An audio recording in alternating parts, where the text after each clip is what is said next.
C requires the President to once every year report in an address to the nation on measures taken and progress achieved in the realization of our national values. Additionally, Article 1321C Roman 3 of the Constitution provides that the President shall submit a report for debate to the National Assembly on the progress made in fulfilling the international obligations of the Republic. In this regard, honorable members, by way of a message to the House dated 26 September 2023, His Excellency the President conveyed his desire to address a joint sitting of the Houses of Parliament today, 9th November 2023. Therefore, pursuant to the provisions of Standing Order 22 of the National Assembly Standing Orders, and by Gazette Notice number 14715, which was published in the Kenya Gazette on 3rd November 2023, I gave notice of this special sitting of Parliament to the members of the National Assembly. Accordingly, honorable members, this special sitting is properly convened. Your Excellency, in the custom of Parliament, we recognize invited guests seated in our galleries. I therefore wish to recognize the following guests who are seated in the Speaker's row. Her Excellency Rachel Ruto, EGH, First Lady of the Republic of Kenya, and other members of the First Family. His Excellency Honorable Rigathi Gachagua, EGH, the Deputy President of the Republic of Kenya and the spouse of the Deputy President, Her Excellency Pastor Dorcas Rigathi. The Honorable Musalia Mudavadi, EGH, the Prime Cabinet Secretary and Minister of Foreign Affairs. Your Excellency, honorable members, also present in the Speaker's row this afternoon are the Honorable Lady Justice Martha Koome, EGH, Chief Justice and President of the Supreme Court, Her Lady Justice Philomena Mbete Mwilu, MGH, Deputy Chief Justice and Vice President of the Supreme Court. They are accompanied by Honorable Justice Eric Ogola, Principal Judge, the High Court, Honorable Justice Oscar Angote, Presiding Judge in Environmental and Land Court, and Honorable Justice Brian Ongaya, MBS, Principal Judge, Employment and Labor Relations Court. We are similarly pleased to host the former Vice President of the Republic, the Honorable Stephen Kalonzo Musyoka, EGH, who is also the co-chair of the National Dialogue Committee. We are also honored to have in our midst the immediate former speakers of the Houses of Parliament, the Honorable Justin B.N. Muturi, EGH, who is the current Attorney General of the Republic, and the Honorable Kenneth Lusaka, EGH, the Governor of Bungoma County. Your Excellency, allow me to also recognize the chairperson of the Council of Governors, who is also the Governor of Kirinyaga County, the Honorable Anne Waiguru, EGH, and the Honorable Johnson Sakaja, Governor of Nairobi City County. May I also accord special recognition to all Cabinet Secretaries present, Mr. Felix Kosgei, Chief of Staff and Head of Public Service, Principal Secretaries, members of the Diplomatic Corps, and heads of constitutional commissions and independent offices present in Parliament today. Your Excellency, I wish to make a special mention of the Chief of the Kenya Defense Forces, General Francis Ogola, and the respective service commanders, the Inspector General of Police, and other leaders of our disciplined forces who are seated at the Speaker's row. We are grateful for their distinguished service to the nation. To all invited guests, karibuni sana kwa bunge. Honorable members, distinguished guests, ladies and gentlemen, it is now my singular honor and privilege to invite His Excellency the President of the Republic of Kenya and Commander-in-Chief of the Kenya Defense Forces to address this special sitting of Parliament. Welcome, Your Excellency.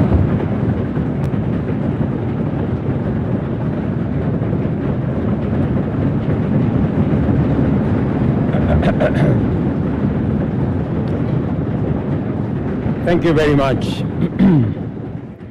Thank you very much, honorable members.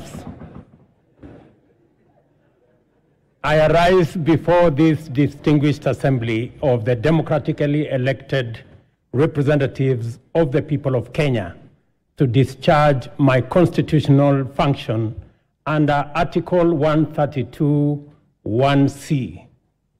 The occasion requires me to give an account to the people of Kenya, the measures taken by their government under my leadership, and to give full expression and effect to the soul of our constitutional dispensation by implementing the national values and principles of governance set out in Article 10 of our Constitution. I have a substantial report to give on the progress made in fulfilling this solemn covenant, and that the journey of transforming Kenya for the benefit of present and future generations is fully underway. Its positive effect have also begun to bear fruit across many sectors of our national endeavor, from the grassroots all the way to this capital of Nairobi. On the 13th September 2022, last year, when I took office, I undertook to ensure the urgent transformation of our economy and to stop and reverse the negative trends of runaway unemployment, yawning inequality, and widespread poverty, which have denied Kenyans their dignity and extinguished their dreams.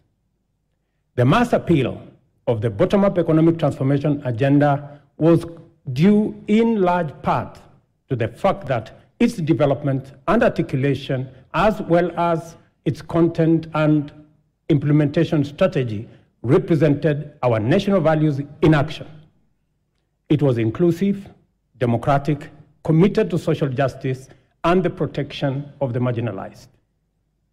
Our commitment to bring the national values and principles of governance to life in order to significantly enhance the well-being of every individual and promote the unity, stability, security, and development of our country began long before the last election and will endure well beyond our term.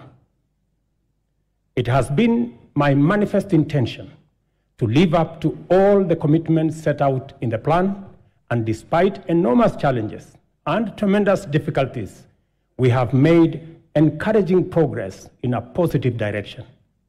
This has not only vindicated our philosophy of inclusive transformation in pursuit of shared prosperity, but it has also increased our confidence that we are on the right path and shall, in due course, deliver the transformation of our nation in full. It is important for us to point out that we began the implementation of our mandate to transform Kenya's economy from the bottom up under extreme difficult circumstances, not to excuse failure or to justify inability or omission to do the necessary work. Not at all. Rather, we do it to emphasize the significance of our progress, underscore the possibility of transformation under daunting conditions, and express well-founded confidence that when sufficient progress is made, we shall do much more and go much further in delivering the Kenya we want for our generations and also for posterity. In our plan, we identified three primary challenges: external shocks, fiscal distress, and structural imbalance that heavily strained our economy, causing nationwide difficulty. The COVID-19 pandemic, coupled with global supply chain disruptions and geopolitical conflicts, significantly raised inflation and interest rates, adversely affecting our economy, while low agricultural investment and a prolonged drought led to food shortages and made Kenya a net importer of food in a volatile international market. It was under conditions of such extreme difficulty that the people of Kenya entrusted us with the responsibility of simultaneously generating effective solutions to immediate problems, providing a credible pathway to stability in the medium term, and undertaking long-term structural transformation of our economy, but in a manner which paid attention to the needs and aspirations of Kenyans, especially those at the bottom of the pyramid. The transformation of our economy is not only desirable and important, it is also necessary and urgent. And the people of Kenya have made this clear at every opportunity. Our duty as leaders is to listen keenly and comply with the people's wishes. Kenyans want to proceed in a new direction and demand a new conversation that puts ordinary Kenyans, the mama mboga's security, well-being, interests, and aspirations at the front and center of all policy and governance discourse. Citizen freedoms and fundamental rights lie at the heart of enterprise and democracy. Accordingly, our governance system must be fit for purpose, able to protect people and their belongings, safeguard freedom, facilitate democracy, and promote market efficiency. To do this, law enforcement must be robust. Judicial integrity, efficiency and independence, absolute, and the right to the protection of law non-negotiable and impartial. Our police service and other actors in the justice, law, and order chain, including the judiciary, must therefore be professional, independent, impartial, effective, and inspired by national values and principles of governance. In keeping with our promise to the people of Kenya, I signed important instruments on my first day on duty. Among them, the delayed appointments of 6 judges to the Court of Appeal as recommended by the Judicial Service Commission. Enhanced allocation through this House to the judiciary by 3 billion Kenya shillings. Designated the Inspector General, who is sitting in this House as the accounting officer of the National Police Service to enhance police independence, and subsequently appointed a task force led by the former Chief Justice David Maraga to review the terms and conditions of service of members of the National Police Service. This was necessary, members, so that we can cement our place as a nation on the firm foundation of the rule of law. Together with the people of Kenya, we have changed everything. We have transformed the national political conversation from personalities to issues, from regional or ethnic largesse to opportunities for all our young people, from divisions to inclusion, and from status quo to the bottom-up economic transformation for shared prosperity. To date, Kenyans remain fully seized of the agenda, engaging vigorously and with unrelenting focus on expanding agricultural productivity to deal with the cost of living, affordable housing to create enterprise, jobs, and dignified dwellings, universal health coverage for a healthy, productive nation, and digital transformation to create e-commerce, create jobs, and make government efficient, effective, and accessible, especially government services. Also, fintechs, including the Hustler Fund, have benefited from the space around technology and the digital transformation. By virtue of the internal coherence of our constitutional dispensation, national values and principles of governance set out core directive precepts whose observance imbues every decision and action with implicit constitutionality. to the extent that our plan is aligned with Article 43. The implementation of the bottom-up economic transformation agenda is a program to intensify the actualization of national values with a special focus on citizens at the bottom of the pyramid. From the first day in office, we have worked hard every day to move our agenda forward amid many challenges to forge a path in the direction of progress.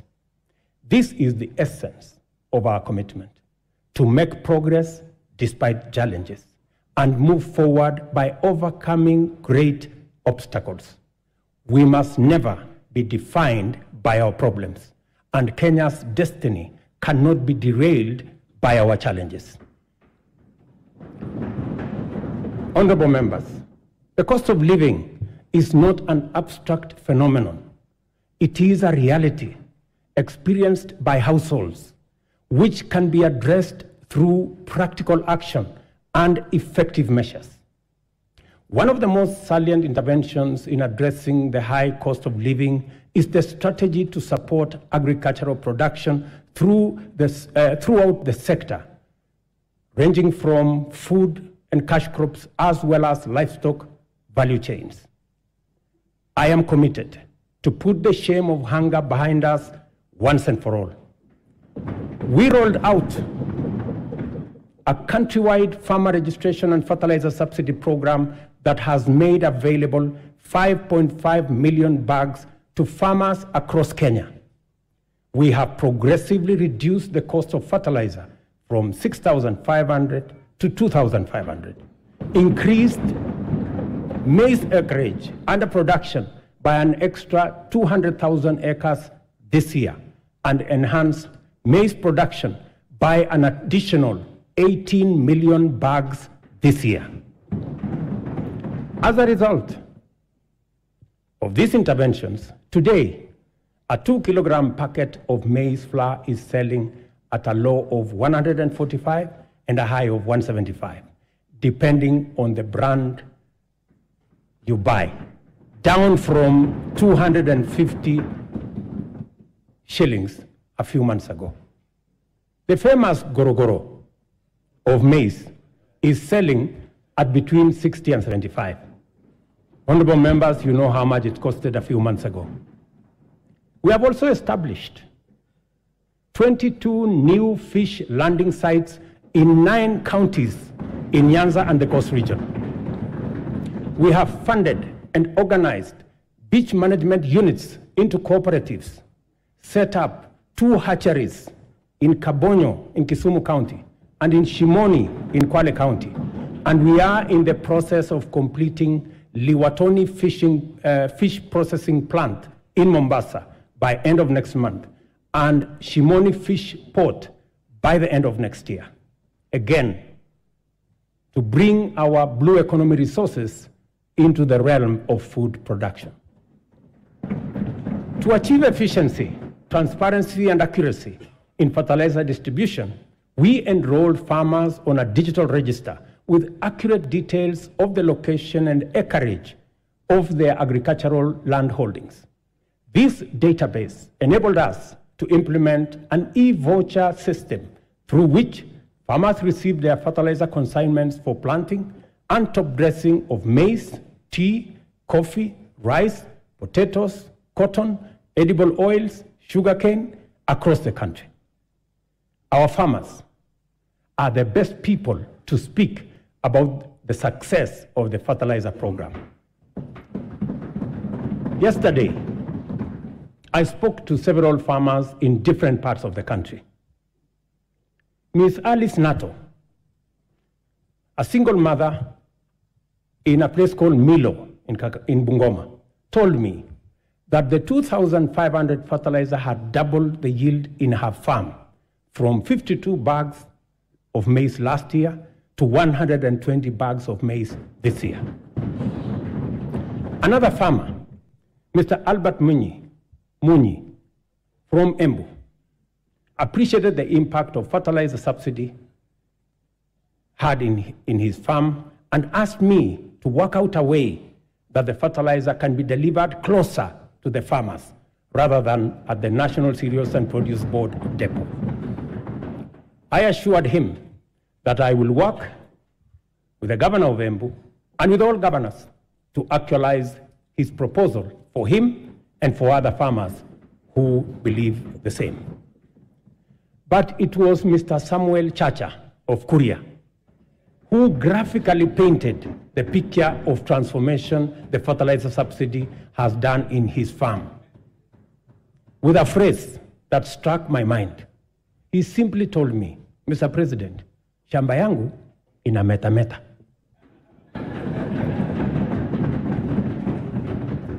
Further, we have made adequate arrangements, including investment in necessary infrastructure to facilitate post-harvest management and to prevent post-harvest losses.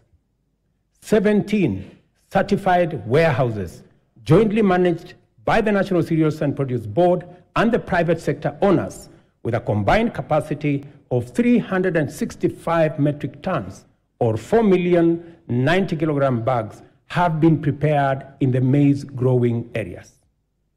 The National Cereals and Produce Board shall provide a subsidy maize drying service to farmers at a fixed cost, as was announced by the Minister, of Kenya shillings 70 per bag, which is a significant improvement from the previous rate of Kenya shillings 350 per bag. Yesterday again, the first consignment of the 100 mobile dryers this House facilitated my administration to buy for use by our farmers.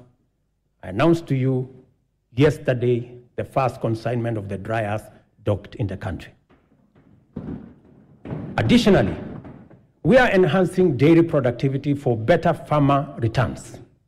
The government, working with milk processors, and I had a long conversation with them in Nakuru, we are mapping the country to ensure coolers are supplied where they are needed.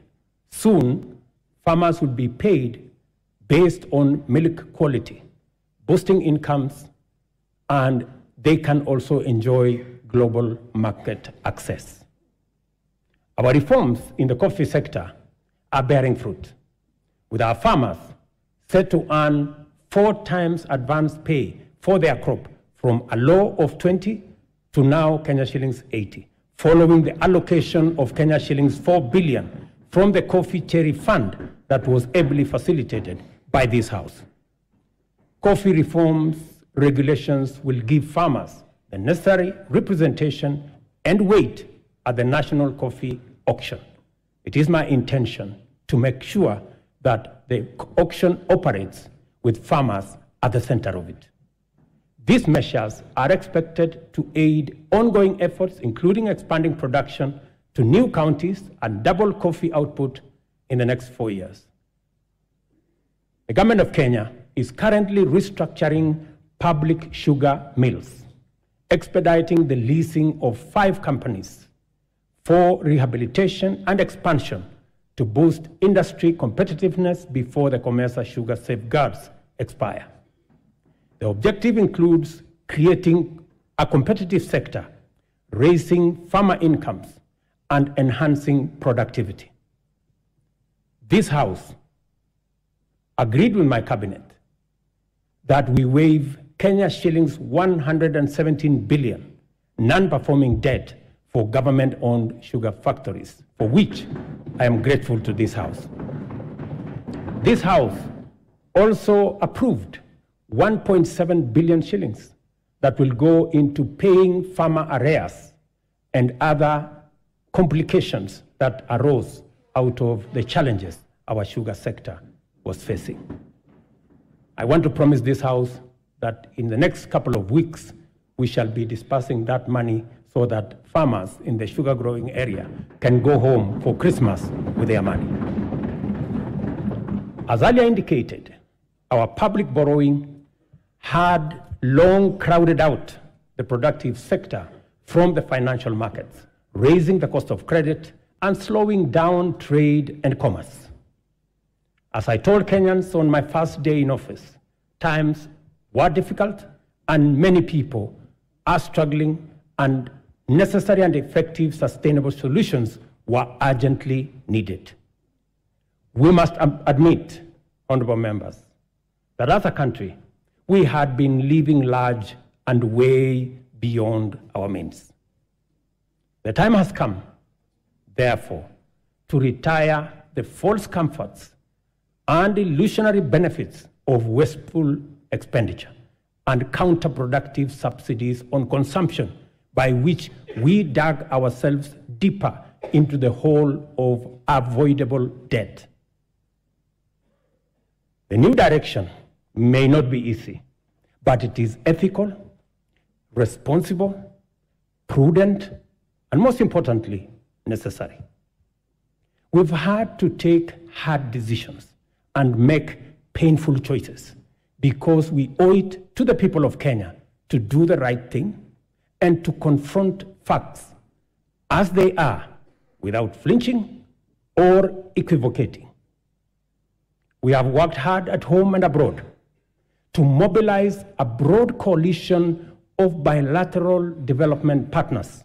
Many of them, I see them in this house, multilateral development banks and other agencies, which have rallied to pull our country back from the brink of debt distress and set us today firmly on the path towards sustainable economic growth.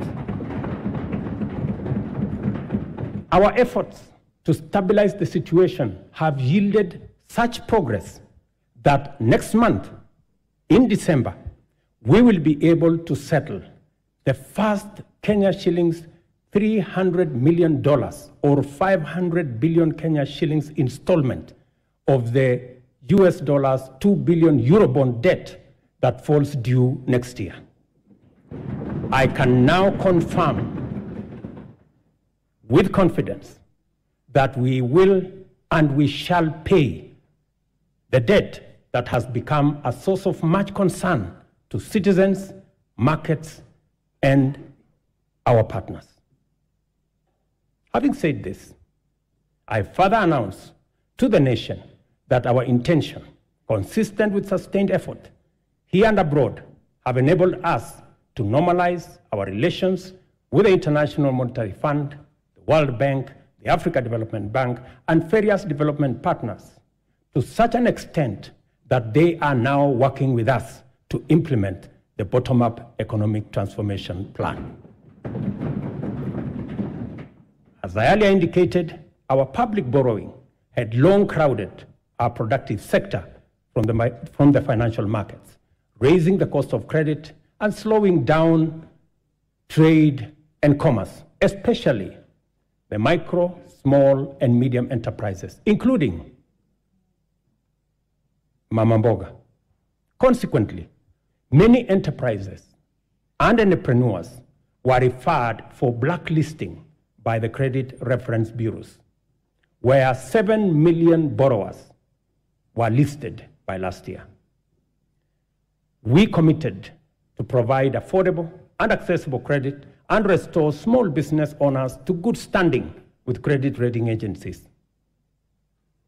A deliberate, targeted strategic financial inclusion fund, the Hustler Fund, providing affordable credit and mobilizing savings for individuals and small businesses, was launched on the 30th of November 2022.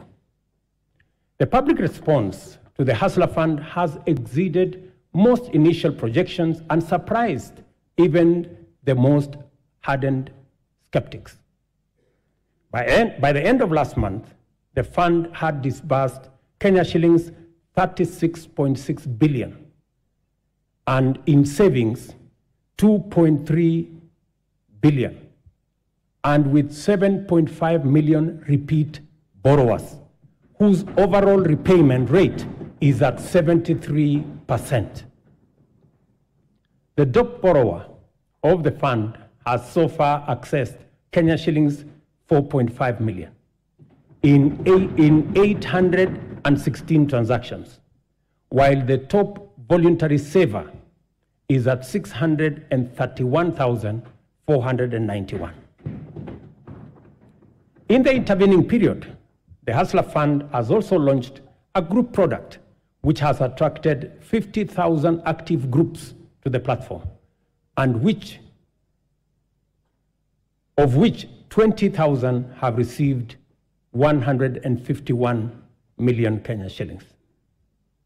The Hustler Fund has provided us not only the huge pent-up demand for affordable credit, but also the readiness of Kenyans to express or to embrace credit and savings and to pay their loans on time with minimum prompting.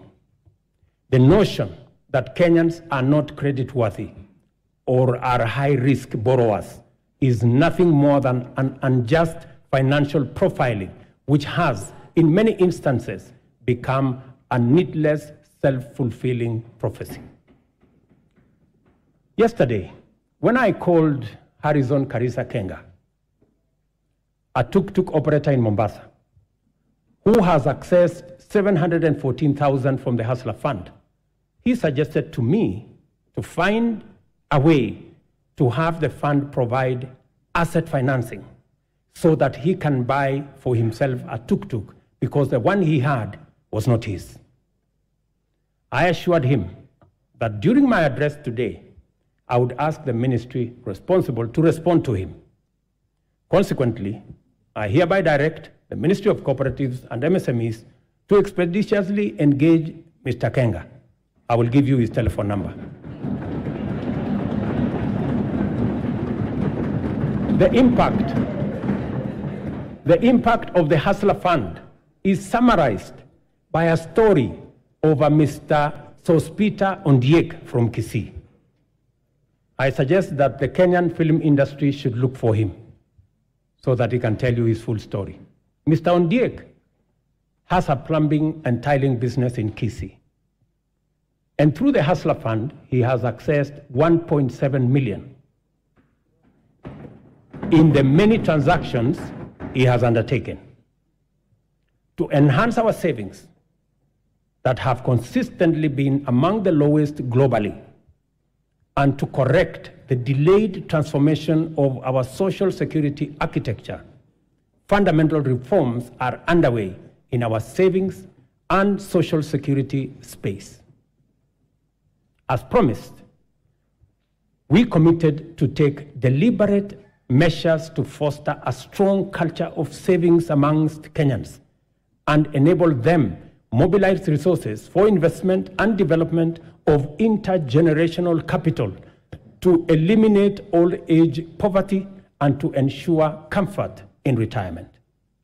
Until recently, the rate of Kenya's public pension saving stood at 1.4 billion shillings a month, which is the lowest in our region at only 12.5% of our GDP.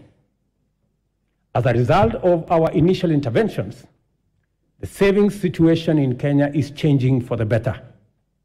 Contributions, honorable members, to the National Security Fund have grown from 1.4 billion shillings in January to 6.5 billion shillings every month, this month. The implication of this growth in our national savings is that it will significantly consolidate our nation's ability to invest in development using domestic resources as opposed to us going to borrow other people's money when they save. Honorable members, majority of Kenyans live in their own rural homes, even though many experience land and settlement challenges, including landlessness, insecure land tenure, and perennial squatter problems.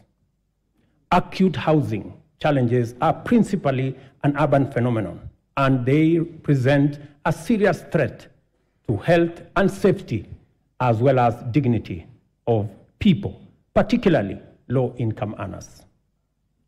The proliferation of slums in our urban areas indicate the extent of this serious problem and the urgency with which it must be addressed to enable Kenyans have greater choice in leading dignified, safe, and healthy lives affordably. Low supply of affordable housing units in Kenya is acute, making rent a huge component of the cost of living for many households. The increase in affordable housing units is a strategic intervention to not only supply affordable dwellings for Kenyans, but also as a means to reduce the cost of living.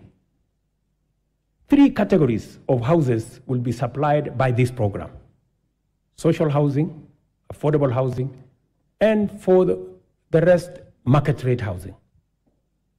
Interest on financing is where we intend to make the big difference.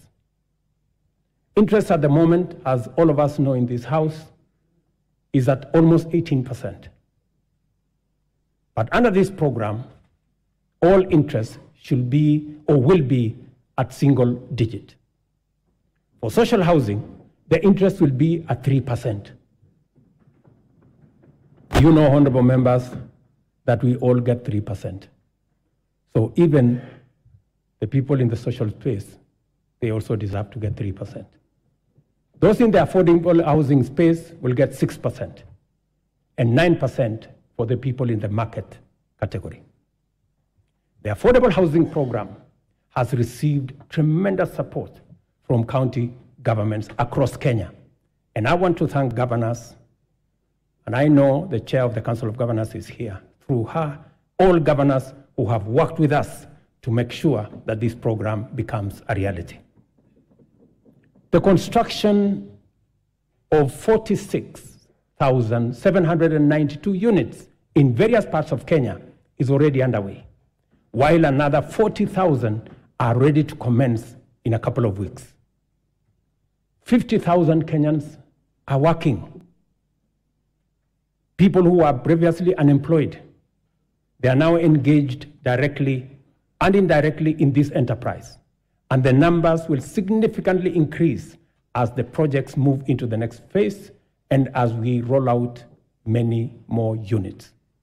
A total of 746,795 housing units are in the pipeline as I talk to you, under various stages of delivery. More jobs are being created with the formalization of the Jua Kali clusters, providing products like doors, hinges, and windows.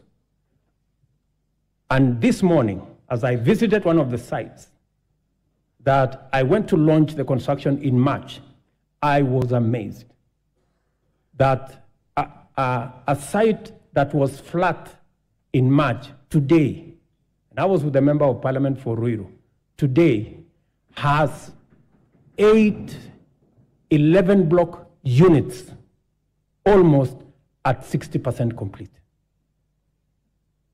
And I also met the Jua Kali cluster for Ruiru, and they have been given a contract of 140 million to be able to supply doors and windows.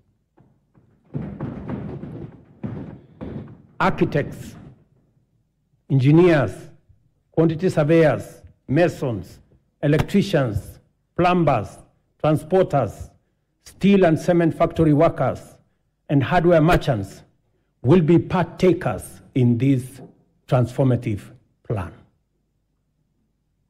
I spoke to Moses today at the site in Ruiru, an electrician, and he told me out of the 1,700 workers in the site today, he was in charge of 114 electricians who are engaged in that site.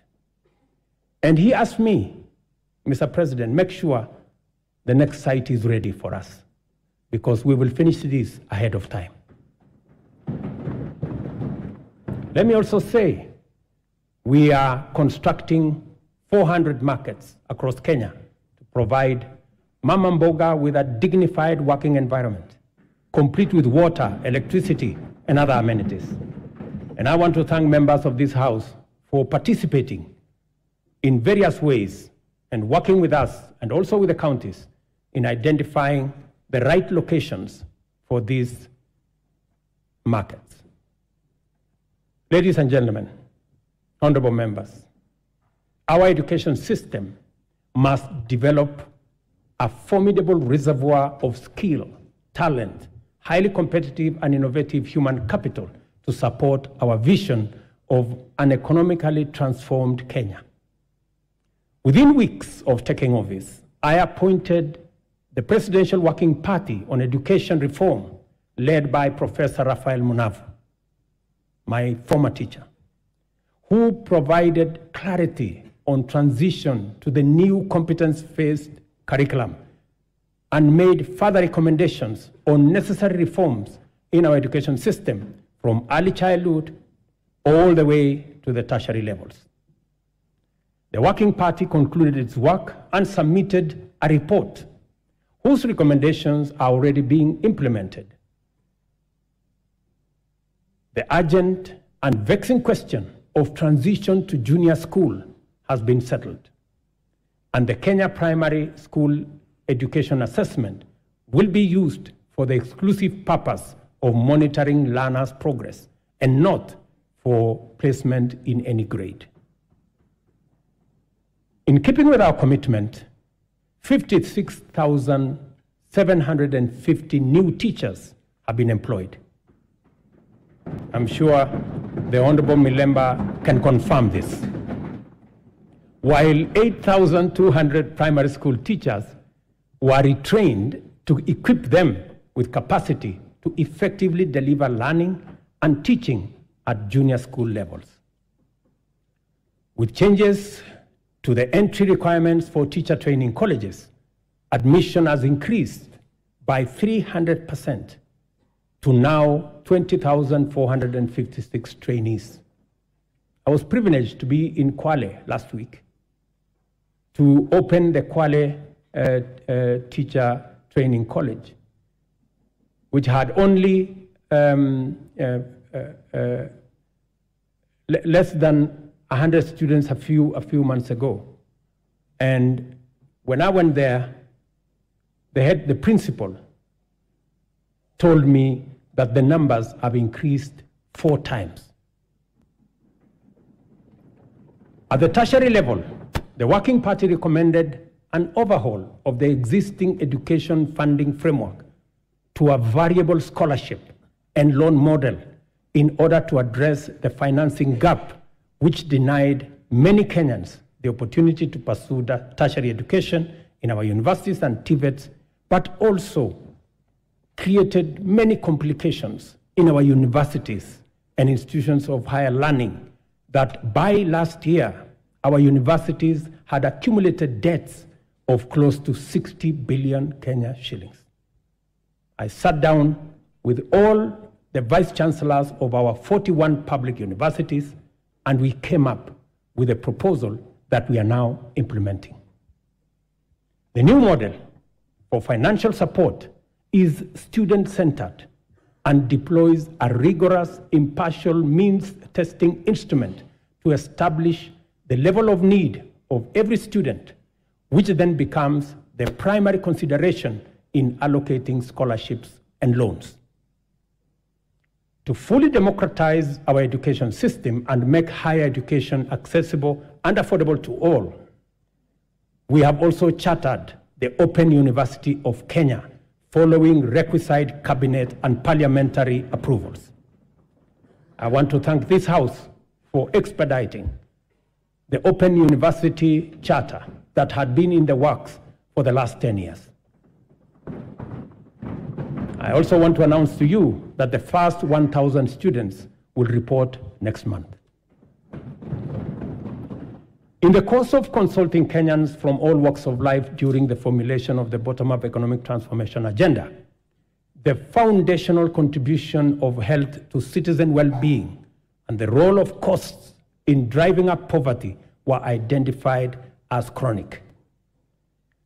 The implications are very clear, and we cannot afford to delay the delivery of universal health care anymore. Consequently, we have instituted radical reforms in the provision of healthcare services in Kenya, including the enactment of 4 new laws that will anchor the implementation of this bottom-up approach to healthcare. I am tremendously grateful to this House and honorable members for enacting the Primary Health Care Act, the new Social Health Insurance Act, the Digital Health Act, and the Facility Improvement Financing Act.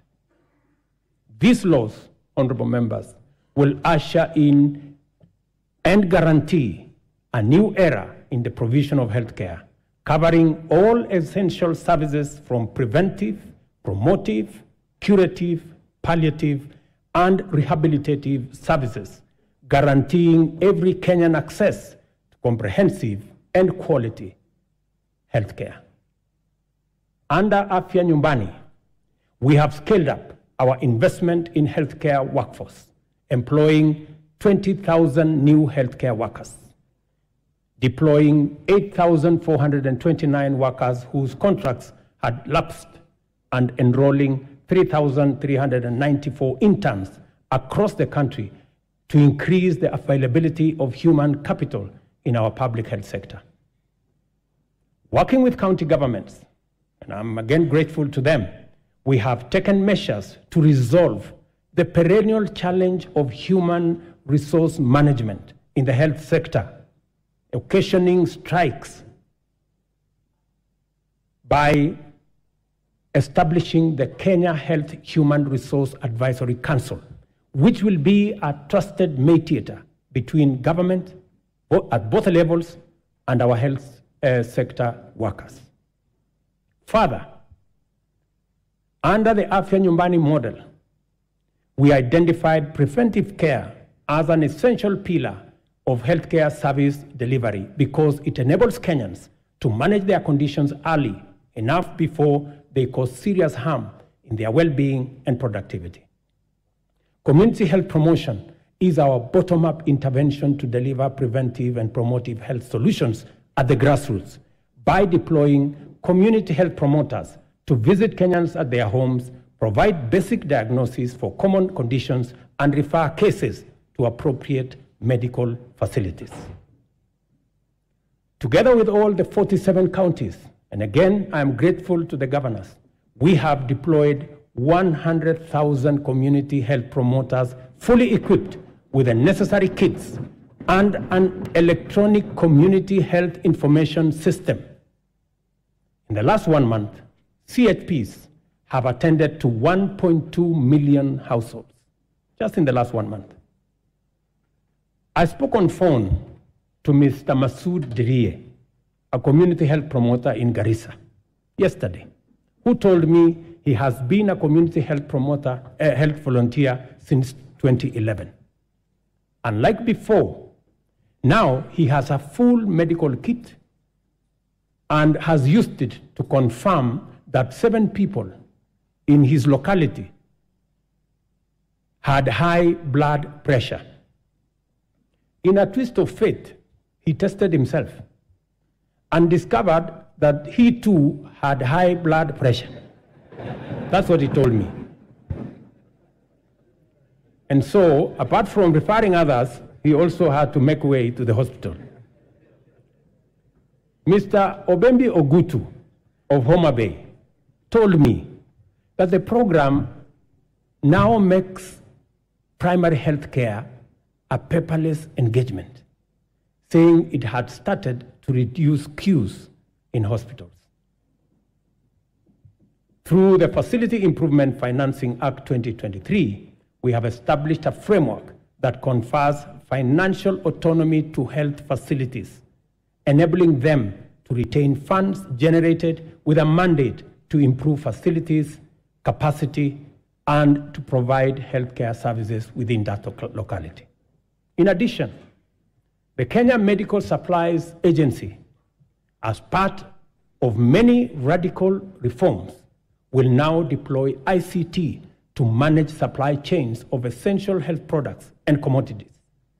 As a result of this small intervention, KEMSA has improved its stocking rate from 40% to 60% in the last 5 months.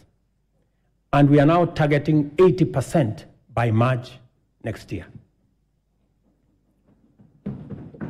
As is becoming clear, we cannot hope anymore to deliver services to Kenyans in their millions across the country with any measure of efficiency, integrity, transparency, and accountability without ICT. From education and health to agriculture and financial inclusion, digital technologies reign supreme in transforming service delivery, governance improvements, and catalyzing efficiency throughout the economy. We have commenced the rollout of 100,000 kilometers of the last mile fiber optic connectivity to make reliable high-speed internet available throughout Kenya, along with 25,000 free Wi-Fi hotspots in all market centers. The rollout, and I was given a statistics by the end of this year, the first 2,200 will be rolled out, and another 1,450 ICT hubs in every ward. I want to thank the membership of this House for considering to change the NGCDF Act so that you can also deploy those resources in the ICT space and enable millions of young people in your constituencies and wards to access internet and technology for digital jobs, e-commerce, and to give them the possibility of working on remote jobs. I have engaged the chair and committee of this House in that space. We have agreed on the model of how the ICT hub will look like, and I am truly grateful that Parliament came through and considered changing the law so that we can work on this together. We have expanded digital provision of public services to encompass 13,000 services to date, and it is my commitment to ensure full digitization by the end of next month. Our decision to enhance efficiency and integrity in the provision of government services has gone a long way to improve revenue collection. Working with the private sector, we launched the local assembly of affordable smartphones last week in Athi River. Digitization and automation enhance service delivery and citizen satisfaction, and also assures greater accuracy, transparency, and accountability, and reduces opportunity for corruption in the course of transacting with government ministries, departments, and agencies.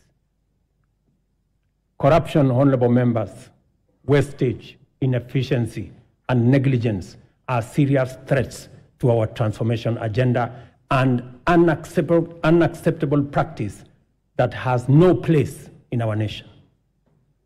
I have given my firm assurance to the people of Kenya that cases of misconduct and corruption shall be dealt with ruthlessly, with finality, and expeditiously. I ask this honorable House to finalize the Assets Declaration and Conflict of Interest Bill to further tighten our anti-corruption policy framework and eliminate space for those who want to steal our money.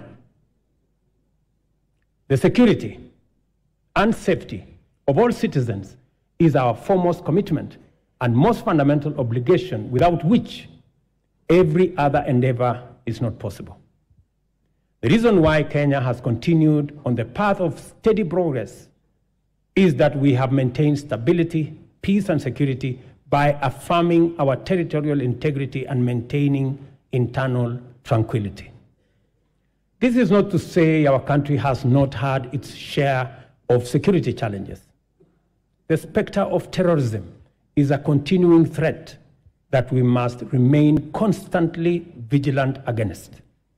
Pockets of banditry, cattle rustling, and armed lawlessness have besieged and devastated communities in the North Rift, Northeastern, and occasionally parts of Eastern and the coast regions. We all know that insecurity disrupts lives and destroys livelihoods. Our country has lost too many people to this menace. Many children have been orphaned and missed school, and many families have been displaced because of lawless men taking up illegal arms and waging war against communities.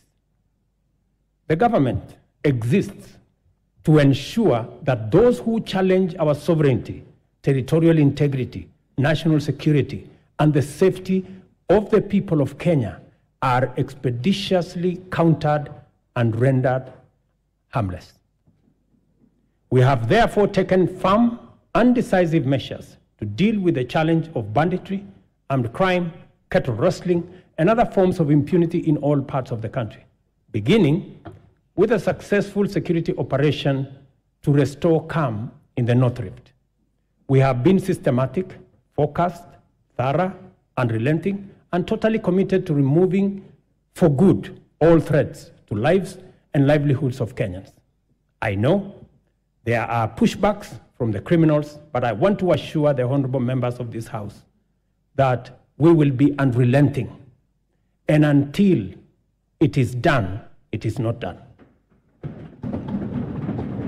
In discharging this commitment, we have been mindful not to use security imperatives to commit impunity, including misuse of resources and extrajudicial infringement on freedoms and fundamental human rights of citizens.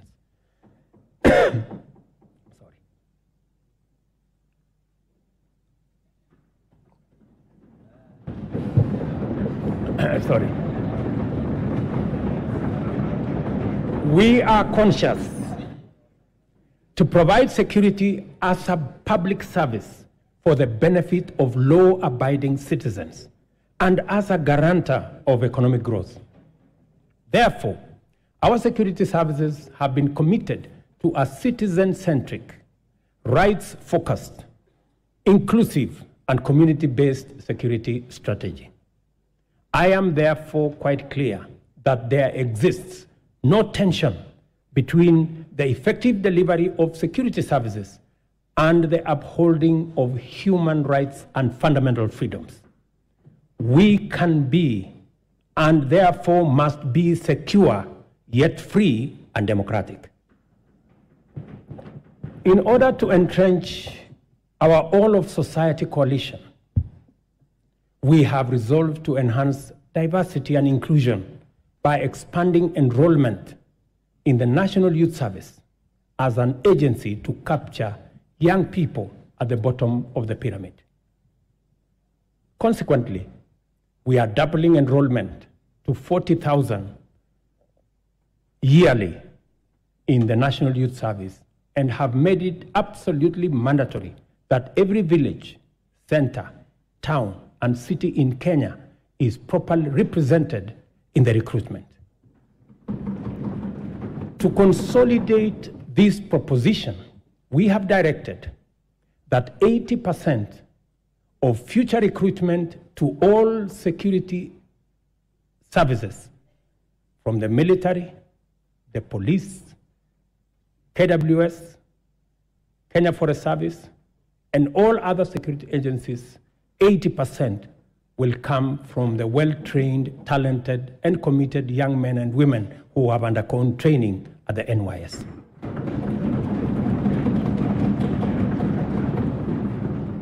Kenya finds itself continuously summoned to its duty of care to serve as a reliable anchor to our region's security, peace, and stability.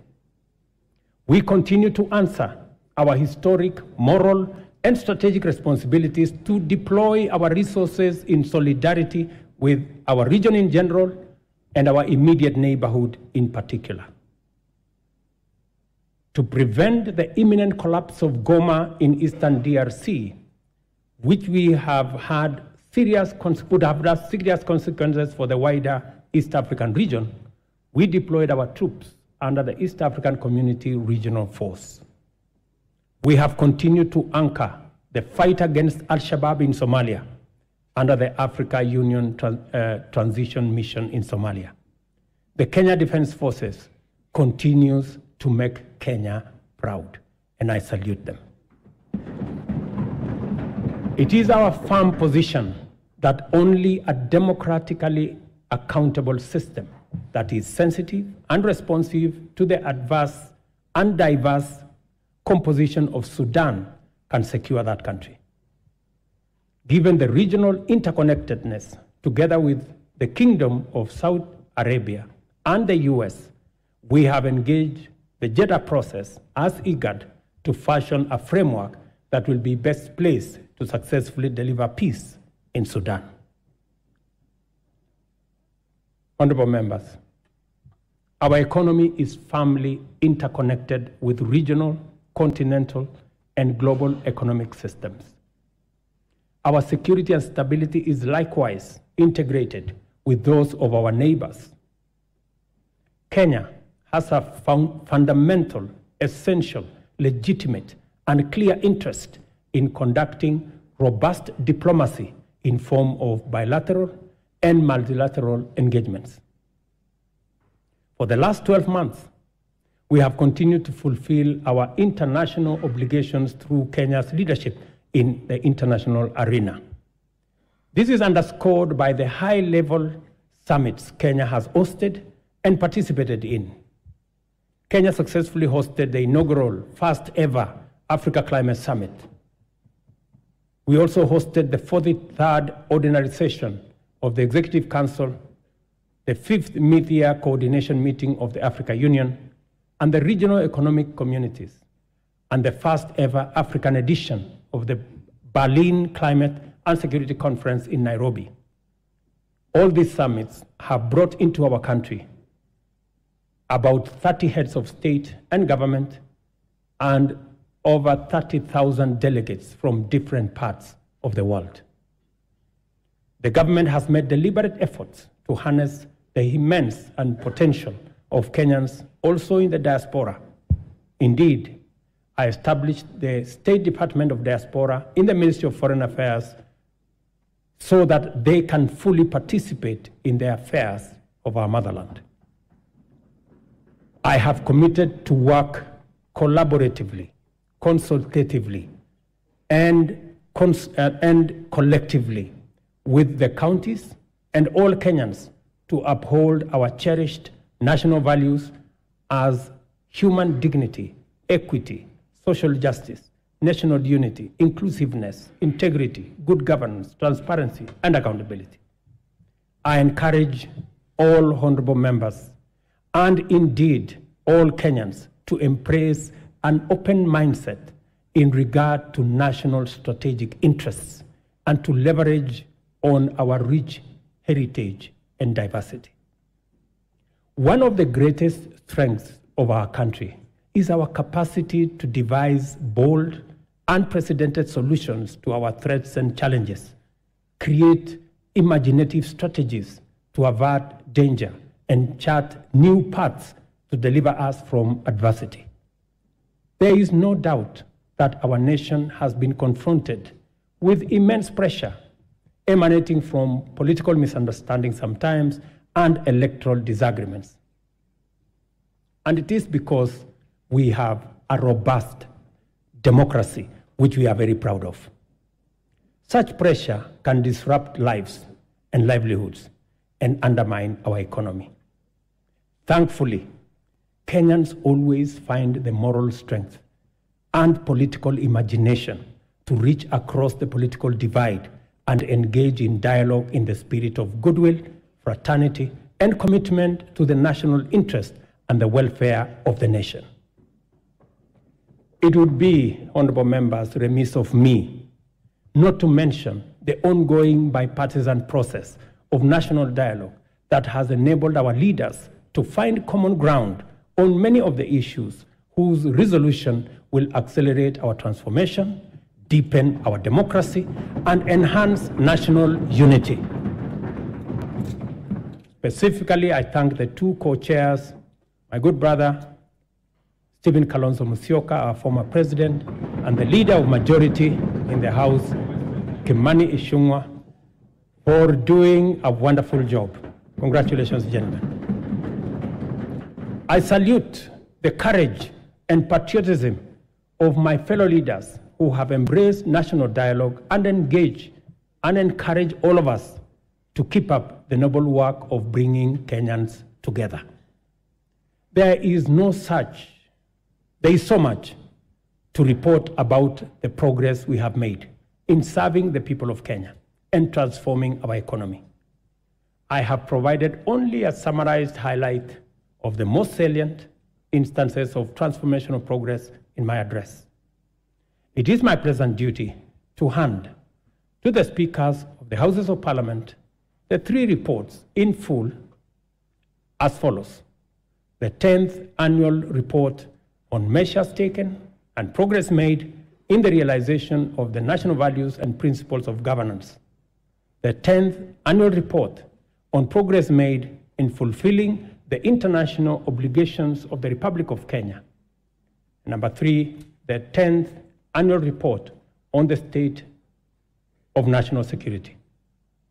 I will not hesitate to acknowledge with profound humility that a lot of the successes we have achieved in delivering the bottom-up economic transformation agenda was due to the patriotic support and solidarity from members of this House, both in the Senate and the National Assembly. We are fortunate to be attempting this ambitious historic project of radical change in a bipartisan era when dialogue, consensus, collaboration, and partnership have replaced dissent, contention, conflict, and disarray as the operating principles of political discourse. Issue-oriented politics, honorable members, is not just a democratic necessity and a pathway to sustainable transformation. It is the most effective way of mobilizing diversity for collective national good. As the world reels from the destructive assaults on democracy and the relentless subversion of human dignity, freedom reigns supreme in our land, and our democracy grows deeper and more robust by the day. Our collective resolve as a nation to further entrench constitutionalism, democracy, good governance is a unique quality, confers on us an incomparable advantage, the power to face the future without fear, to imagine a transformation that extends to posterity and envisions prosperity that benefits our children's offsprings and beyond. As long as we put the welfare of the people of Kenya as our central agenda and play our respective roles in ensuring that government is effective and accountable, efficient and transparent, Kenya's best fortunes are well within our reach. I am persuaded, honorable members, beyond any reasonable doubt, that we shall achieve transformation beyond our wildest dreams within this generation. As a leadership and as a people, we have a historic opportunity to preside over the greatest transformation and progress ever witnessed in our nation. Kenya is a nation of brave, hardworking, enterprising people who are determined to prevail in the struggle for economic freedom and win the race for prosperity. In a nation like ours, great deeds will be accomplished whenever and wherever opportunity exists. This is why the hard work we have done is already showing the promise of abundant fruit. We have laid a firm foundation for rapid development, and Kenya is no longer on the marks. The state of our nation at this moment in time is prepared, all set, and ready to go. I thank you, God bless you, and God bless Kenya. Thank you very much.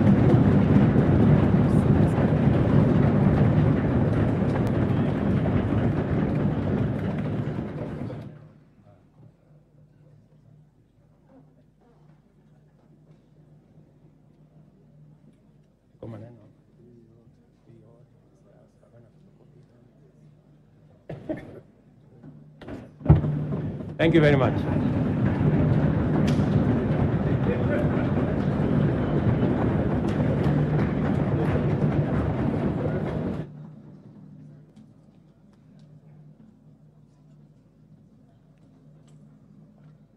Honorable members, please be upstanding.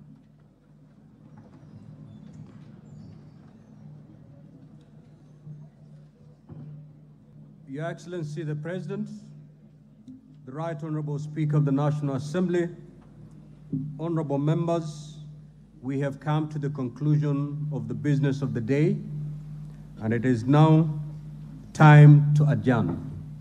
The Senate stands adjourned until Tuesday, 14th of November, 2023 at 2:30 p.m.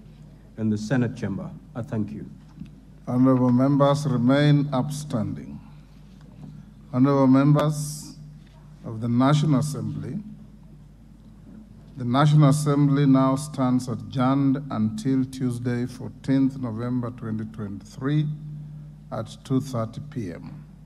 May I also take this opportunity, Your Excellency the President, to invite all honorable members and our guests to a reception at the Parliament courtyard.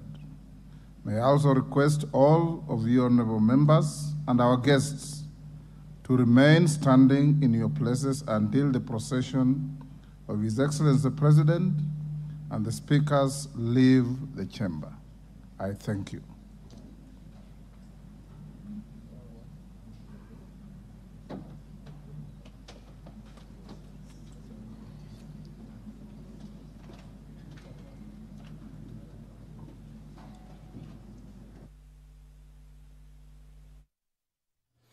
You have been watching a special coverage of the proceedings of Parliament of Kenya, a joint sitting of the National Assembly and the Senate, where the President of the Republic of Kenya, Dr. William Samoei Ruto, has issued the State of the Nation address. This live broadcast has been brought to you by the Parliamentary Broadcasting Unit in conjunction with the Kenya Broadcasting Corporation. My name is Edward Kabasa. Good evening.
That is my observation.